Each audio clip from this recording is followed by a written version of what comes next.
Hi guys, William from Executive Smash again. I'm coming to you with another issue we've had lately. Another one of our customers has come down to us showing us some small imperfections in their car, but this one's growing into what we call a snowball. It starts off this big, and by the time we get to it and starts really looking at these cars, they end up that big. So we've got a Toyota Kluger over here that's been repaired and painted in a really large insurance company shop that does a lot of work. Now, the client at the time didn't realise they had a choice of repairer. They didn't realise they could choose somebody to fix their car, and they were sort of persuaded in one way or another to use an insurance preferred repairer.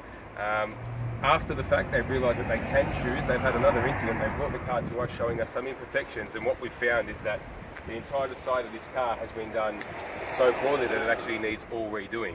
So what they've actually done, they've painted the entire side of the car without taking a lot of the components off, which means that the paint's starting to peel, it's starting to crack, and they haven't applied the right methodology on the inside of the car so that the paint's going to last anything more than, I'd say, a year to 2 years.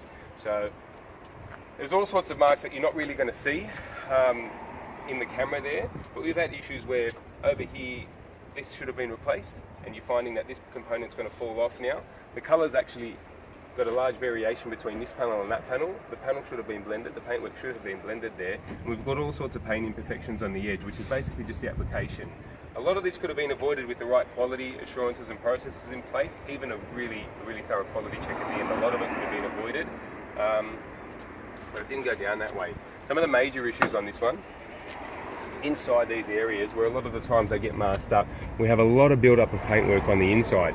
There's no real way to fix that now. Now it's gone past the point of sort of no return. So we're actually going to have to strip the entire car, take out all the trims. It's twice as long, it's twice as tedious to get this car back to the way it should have been done. We have the same issues down here, where these components were left on the car and they were masked up, and we have all sorts of issues with the paintwork along the edges here that's now starting to peel. I don't understand why it happens today. It shouldn't be done that way. And it's starting to affect a lot of people, to be honest. These components have all been left on the vehicle. You can see all the white paint along the edge of them, and it was actually left to fall down when the customer picked up the car, and it had to be refit. One more little issue, similar to the front we had up there, is on the inside of this panel. We've got a massive build-up. Now, because it's a 3-layer pearl, we find that if you don't have the correct procedures and the technicians don't have the right skill set to be able to mask up these properly, you get a massive build-up on the inside of the edges, which in the same context as the front area was, we now have to completely strip the entire side, take the glass, take everything out to be able to fix that properly.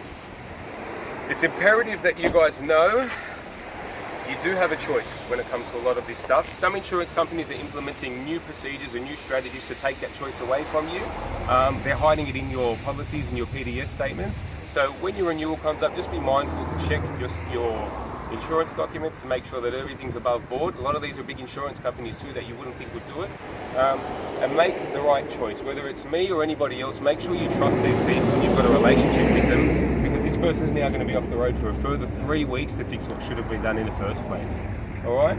It's William from Executive Smash Repairs. You know all about the executive touch. Thanks guys.